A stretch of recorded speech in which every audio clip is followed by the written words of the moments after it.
Bom, a sessão de hoje ela teve um marco importante para os servidores municipais, tanto do Executivo quanto do Legislativo, porque foram votados projetos que determinam o índice de revisão salarial das categorias.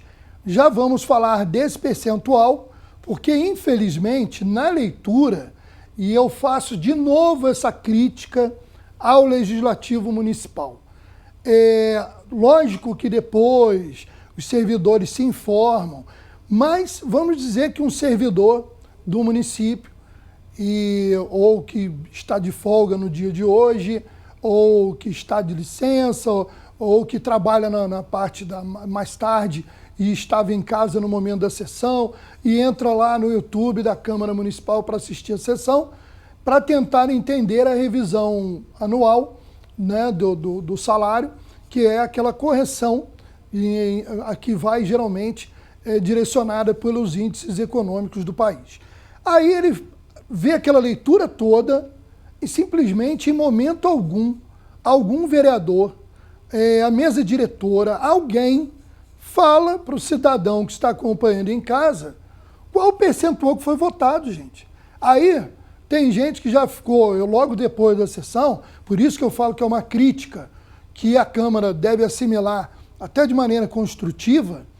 Já tinha gente na rede social colocando no momento, logo depois da votação na Câmara, que o salário do servidor da Câmara tinha tido um reajuste maior do que o servidor da Prefeitura.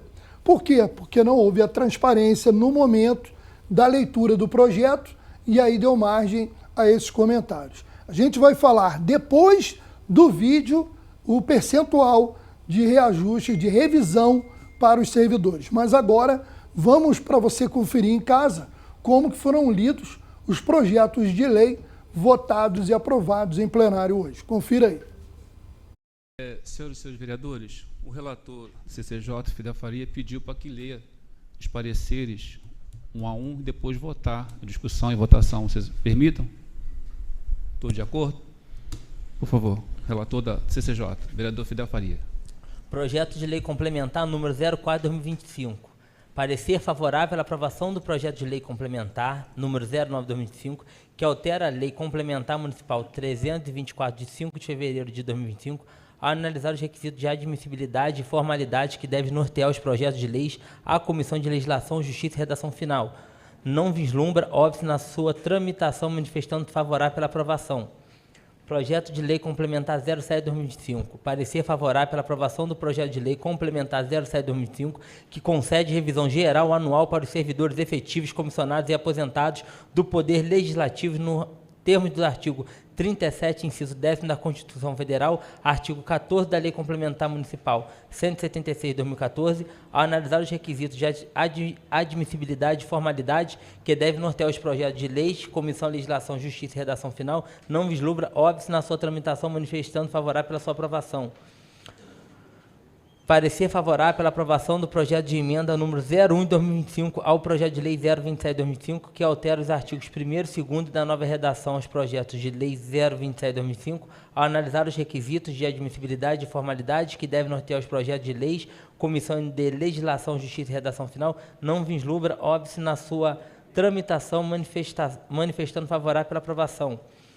Projeto de lei 27, parecer favorável pela aprovação do projeto de lei 27/2025, que altera o inciso 4º do artigo 2º e do artigo 7º da Lei Municipal 2.845 de 2009, ao analisar os requisitos de admissibilidade e formalidade que devem nortear os projetos de lei, a Comissão de Legislação, Justiça e Redação Final não vislumbra óbice na sua tramitação, manifestando favorável pela aprovação. Projeto de lei 28/2025, parecer favorável pela aprovação do projeto de lei 28/2025, que concede revisão geral anual para todos os servidores públicos efetivos comissionados nos termos do artigo 37, inciso 10º da Constituição Federal, ao analisar os requisitos de admissibilidade e formalidade que devem nortear o projeto de leis da Comissão de Legislação, Justiça e Redação Final, não vislumbra óbice na sua tramitação, manifestando favorável pela aprovação. E projeto de resolução 04/2025, parecer favorável pela aprovação dos projetos de resolução número 04 de 2025, que consolida a legislação que concede honrarias no âmbito da Câmara Municipal de Teresópolis,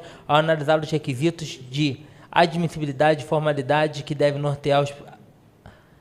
nortear os projetos de lei. A Comissão de Legislação, Justiça e Redação Final não vislumbra óbice na sua tramitação, manifestando favorável pela aprovação. Todos os projetos de lei, a comissão deu favorável, presidente. Em discussão, os projetos de lei e resoluções. Em votação, aqueles que concordam permaneçam como estão, aprovados. Viram? Aí você me pergunta assim, os projetos que falam da revisão geral de salários, a gente sabe que tem a correção, né, e os índices a gente vai falar agora, mas fica aquela dúvida. Em alguns projetos ali, falam exatamente sobre o quê? Como eu sempre comento, ninguém sabe. Eu confesso para vocês que eu não tive hoje tempo hábil, né, devido a outros compromissos, de pesquisar que inciso e etc e tal, e fiquei igual todo mundo que está em casa aí. Afinal de contas, o que esse projeto quer dizer? Então já passou da hora da Câmara e dos vereadores, que são instituição e servidores do município, né, da população, que é quem vota para os ocupantes das cadeiras, ter mais transparência na hora de informar para o cidadão que está em casa ou que está lá. Quem está lá presente ainda tem a oportunidade de perguntar nos bastidores para tentar entender. Mas você em casa fica como eu, né? E olha que a gente tem algum acesso, e mesmo assim é complicado. Gente, vamos lá. Trazer os índices que foram aprovados para os servidores. Os servidores em geral, que tirando os professores, foi um índice de correção dos salários de 4,77%, que é baseado no INPC, né, o Índice Nacional de Preços ao Consumidor. E os demais professores, né, eles têm um índice diferente, que é um índice que segue uma norma do governo federal para reajuste do magistério, e no caso dos professores, a revisão foi de 6,27%. Bom, quero agradecer aqui a Cláudia Bandeira, participando conosco. Boa noite, Maurício, parabéns pelo programa, abraço. Luizão e Cláudia, casal que a gente gosta muito, grande abraço para vocês. A Suzana Caete mandando boa noite para todos, e a Priscila Melo. E o povo do interior, cadê os vereadores que ninguém vem ajudar, estradas cheias de buracos sem nenhuma iluminação pública? Eu acho que existem algumas regiões que estão sendo atendidas, né, e outras ainda necessitando, e até digo, Priscila, conte com a gente, assim como os outros moradores do interior e da cidade, para mandar a sua reivindicação, a sua reclamação para o 26427776, que é o WhatsApp aqui da TV Cidade, para que a gente possa repercutir aí a sua reclamação, a sua reivindicação, o pedido da sua comunidade. Vamos lá, né, gente? Vamos trazer aí as falas dos vereadores. E antes de, já falando nas falas de liderança, o vereador Raimundo Amorim falou sobre um tema polêmico, que é a questão de laboratórios que fazem exames, inclusive os hemogramas, né, os exames de sangue. E o vereador fez essa crítica, outros vereadores acompanharam a crítica do vereador Raimundo Amorim sobre um laboratório específico que não estaria atendendo com a agilidade de outros, que demora muito mais para marcar os exames naquele determinado laboratório. Isso valeu, inclusive, uma nota, um vídeo do secretário municipal de saúde, que a gente vai mostrar ainda no programa de hoje. Mas como agora estamos no boletim da Câmara, a gente vai começar a falar desse caso, trazendo a fala, um trecho da fala do vereador Raimundo Amorim. Que o prefeito atual pague primeiro o que o outro prefeito, esse que foi citado aqui pelo vereador Cacau, pague primeiro o que ele estava devendo para poder fazer esses exames. Ou seja, estão chantageando a Secretaria de Saúde, estão chantageando o prefeito. Agora, se querem chantagear, quem está com a caneta na mão é o prefeito. Tem um contrato assinado pelo laboratório, vereador Rangel, para eles cumprirem o que foi assinado, assim como a secretaria também tem que cumprir. Se é que não estão cumprindo, passa a caneta, como se diz na gíria, passa o rodo, passa o cerol. Não quer cumprir, mostra para o outro que quer cumprir. Então, hoje eu conversei com o secretário de saúde, disse, é fácil. Se eles não querem fazer os exames, você está pagando em dia, está pagando o que dá. Agora o outro vai negociando, vai pagando aos poucos, claro. É dívida do outro. E existe a lei de responsabilidade fiscal que não podia passar a dívida de um governo para o outro. Existe isso. Agora, o laboratório Oswaldo Cruz, que todo mundo sabe quem é que é o sócio de lá, todo mundo sabe quem é o sócio, está fazendo isso, enquanto que os outros laboratórios não estão. Tudo bem, está marcando de um mês para o outro, é verdade. Eu não acho nada demais você chegar lá pela quantidade de exame, marcar de hoje para o início do próximo mês, tudo bem, porque às vezes a quantidade é muito grande. O próprio laboratório não tem as condições necessárias para fazer aquela quantidade de exame. Agora, bom, o tema foi debatido por outros vereadores e nós já vamos ver o que vai falar aí o vereador Marcos Rangel, mas antes eu quero registrar um abraço para o meu amigo Marcos, grande Marcão, feliz da vida hoje com a vitória do seu Flamengo ontem sobre o Fluminense, e um grande abraço para o meu primo Ivan Rabelo, conhecido também como Ivan da Saúde, parabenizando a gente pelo programa, e eu quero aproveitar para parabenizar o Ivan e a equipe da Secretaria de Limpeza Pública, que esteve atuando lá na Cascata do Imbuí, e entre ali a ponte do Imbuí e a Cascata, na estrada José Gomes da Costa Júnior, fizeram um trabalho de limpeza muito bom, muito bacana, como há muito tempo não era feito. De parabéns, um abraço aí, primo, e quero que você transmita isso a todos os trabalhadores que atuaram ali naquela ação na região, tá bom? Vamos ver aí o que o vereador Marcos Rangel também falou sobre essa questão da saúde. Na questão de saúde, doutor Amorim, não é segredo para ninguém a máfia que se instalou aqui há alguns anos nessa questão de laboratório. Isso a gente já constatou aqui, inclusive, através de documentação de tudo. Por exemplo, o laboratório que o senhor citou, o laboratório Oswaldo Cruz, que parece que é onde está tendo os maiores problemas, teve um vídeo até falando sobre isso, estranhamente, esse laboratório funciona dentro de um outro laboratório. Inclusive, quando você vai aqui na frente, a não ser que tenha mudado recente, mas até um tempo atrás, você passava ali, tinha uma placa imensa, escrito Laboratório São Lucas, e do lado tinha um pedacinho pequenininho escrito Laboratório Oswaldo Cruz. Mas quando você vai a esse laboratório, você é atendido por funcionários, e até eu já fiz exames ali, até por funcionários que te atendem muito bem, mas a maioria deles estão com o uniforme do Laboratório São Lucas, com o crachá do Laboratório São Lucas, mas pelo SUS você faz o exame no Laboratório Oswaldo Cruz.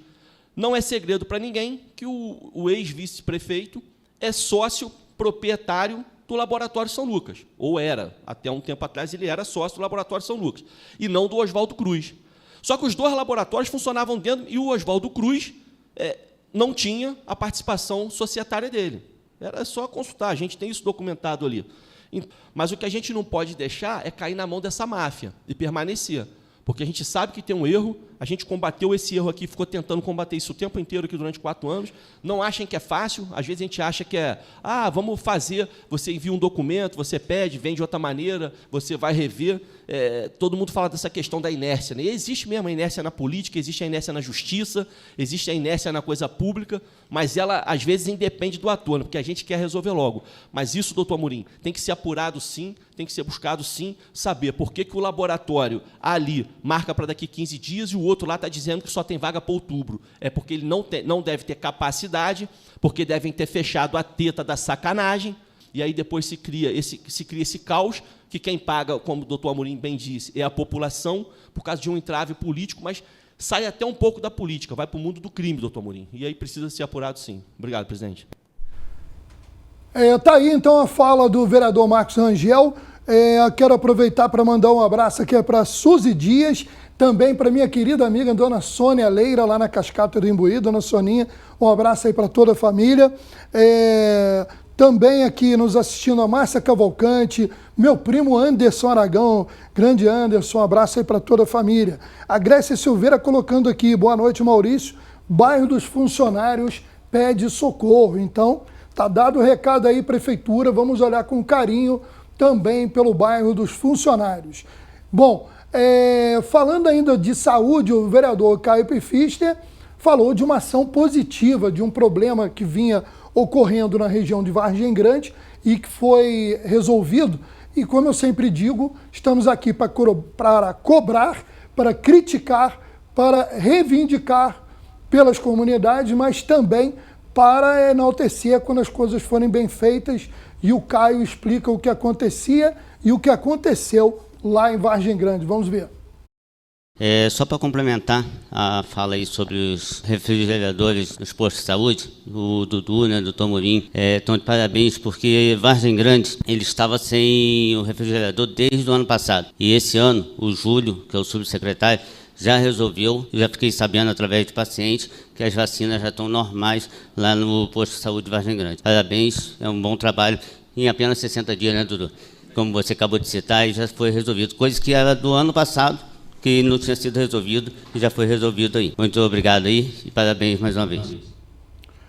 Bom, temos aí, né, o vereador Caio ressaltando uma questão positiva e essa questão do refrigerador, que foi falado por ele e por outros vereadores, é relativa à questão dos refrigeradores que guardam ali medicamento, né, aqueles medicamentos que não podem ficar expostos, principalmente a um calor forte, como tem feito ultimamente, que pode vir a estragar ali, simplesmente comprometer a eficácia dos medicamentos.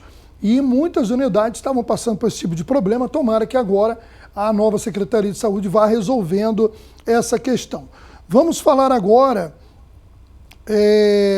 daqui a pouco a gente fala, a vereadora Amanda também falou de saúde, mas a gente fala, para mudar um pouco o tema, vir para a educação. A gente falou nos últimos dias de uma reunião que houve no início da semana, secretária de Educação Carla Rabelo, vereadora professora Amanda e também representantes do SINDI-PMT, estiveram até aqui no programa ontem a Cristiane e o Alessandro Lomba, assim como também o presidente Alexandre, que não pôde estar presente, mas esteve nessa reunião da educação, que é uma questão do planejamento, 1/3 de planejamento, um direito dos professores, porque o professor, tem gente que fala, por que o professor ganha mais? O professor não trabalha só no momento que ele está na escola. Isso é muito importante frisar, né? Eu sou filho, irmão e fui genro de professora.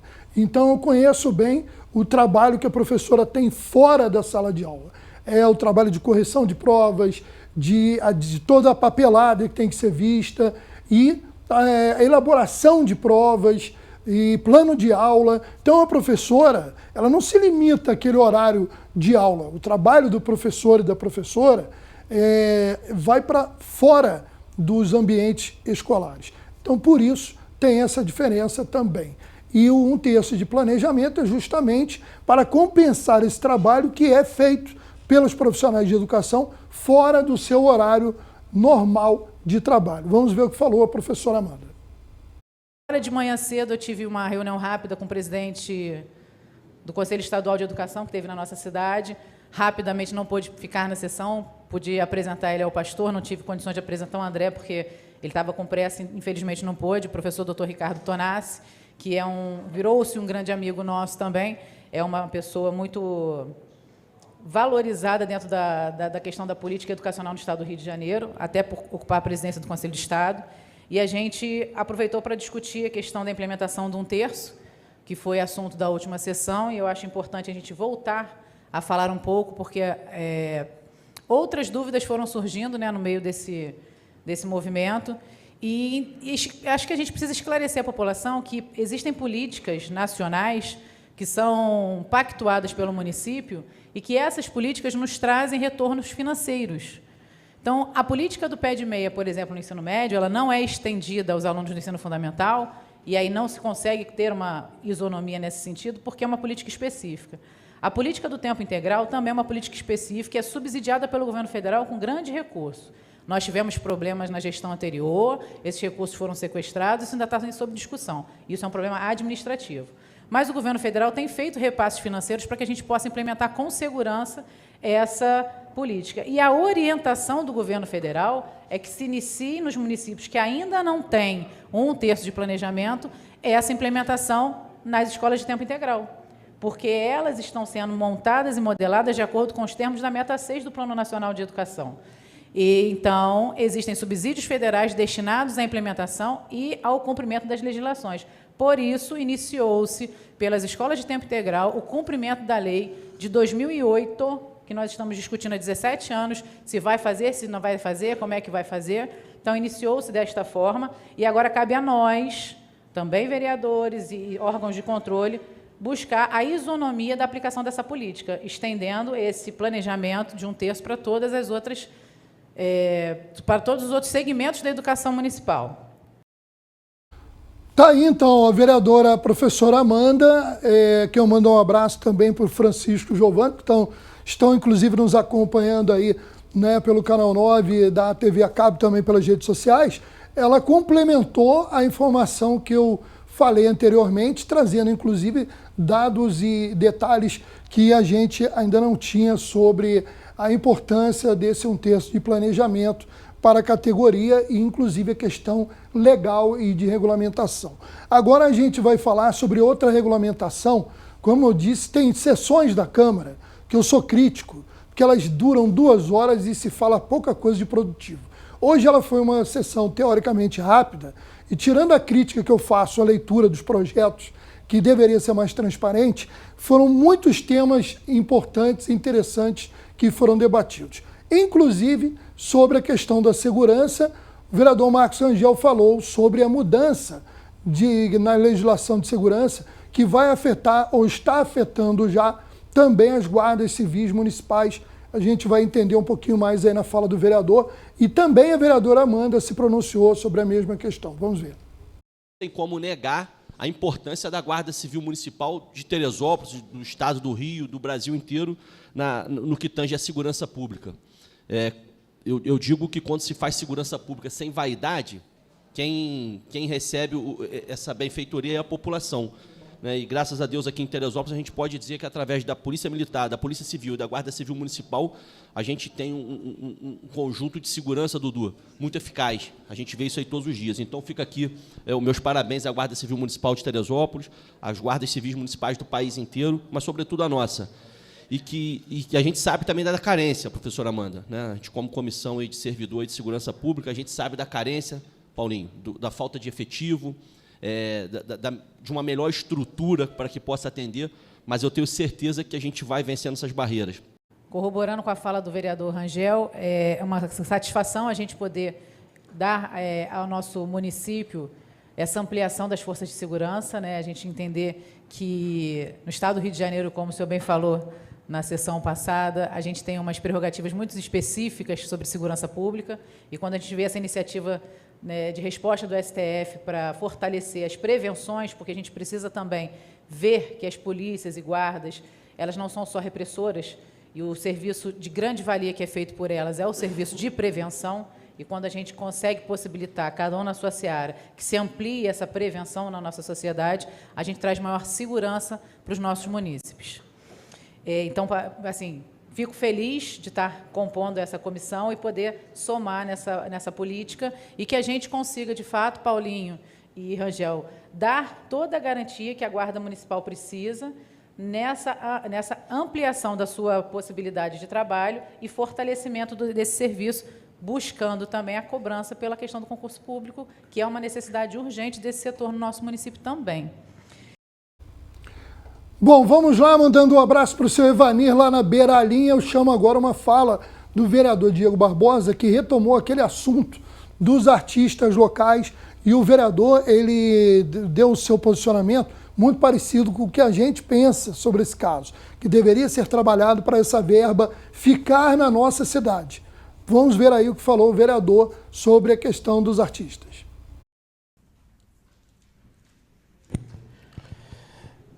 Bom dia, presidente, vereadores, vereadora Márcia Valentim, vereadora professora Amanda, quem nos assiste aqui, nos assiste em casa. Presidente, só para poder falar com relação ao recurso que o município recebeu da Lei de Incentivo à Cultura, esse recurso foi um recurso muito importante que o município recebeu. Vários artistas escreveram seus projetos no ano passado, edital foi lançado. Infelizmente, o valor foi sequestrado e os artistas não ficaram sabendo do que aconteceu, só ficaram sabendo, já estavam nos 49 do segundo tempo da última gestão. E é importante que a Secretaria de Cultura esteja em diálogo constante com os artistas, com o Conselho de Cultura, com fazedores de cultura que contribuem economicamente, socialmente, com pensamento crítico na nossa cidade, seja da cultura hip-hop, da cultura raiz, enfim, fazedor do samba, mas que esse recurso que foi sequestrado não volte para o Ministério da Cultura, que esse recurso fique aqui na nossa cidade. Nós acreditamos que é um desrespeito com os nossos artistas, que esse recurso volte para lá. É importante que o município busque cada vez mais diálogo com o Ministério da Cultura para que esse recurso não saia daqui da nossa cidade. Existem pessoas, grupos, fundações que dependem desse recurso, que escreveram seus projetos, que estavam contando para que esse recurso fosse aplicado. Isso, infelizmente, não aconteceu, mas é importante que o município, a Secretaria de Cultura, esteja em diálogo constante com o Ministério da Cultura, com um diálogo horizontal e não um diálogo vertical de cima para baixo, com os artistas da cultura hip-hop, para que esse recurso fique aqui na cidade e ele possa ser cumprido e os artistas possam fazer sua cultura, possam gerar a economia da nossa cidade. É importante que esse diálogo seja constante e que esses artistas sejam respeitados. Dizer também com relação à Casa de Cultura, que sempre foi um espaço democrático, que ele continue sendo um espaço democrático, que de maneira nenhuma, nenhum segmento, nenhum grupo representativo seja excluído de fazer sua participação, fazer seus ensaios na Secretaria de Cultura. Isso é inadmissível porque a Secretaria de Cultura, a cultura em si, ela é diversa, ela é plural, e ela precisa ser respeitada. Nós ficamos sabendo de algumas questões de grupos que estão sendo impedidos de fazer seus ensaios na Casa de Cultura, aí a gente vai apurar isso e de maneira nenhuma isso vai poder acontecer. Tá bom, presidente? Obrigado. Bom, nós estamos em cima da hora desse primeiro bloco, já até estourou. E amanhã nós temos ainda outros vereadores que falaram sobre a questão da saúde e a gente vai voltar a esse tema amanhã, até porque a Prefeitura anunciou para o final de semana um mutirão aí de consultas. A gente vai trazer mais informações sobre isso. Então amanhã a gente continua repercutindo a questão da saúde. E no segundo bloco a gente tem também o vídeo do secretário de Saúde se posicionando sobre essa questão dos laboratórios. E a gente encerrando aqui, assim, o nosso resumo de hoje, que foi bem extenso, né? Foi o nosso boletim da Câmara.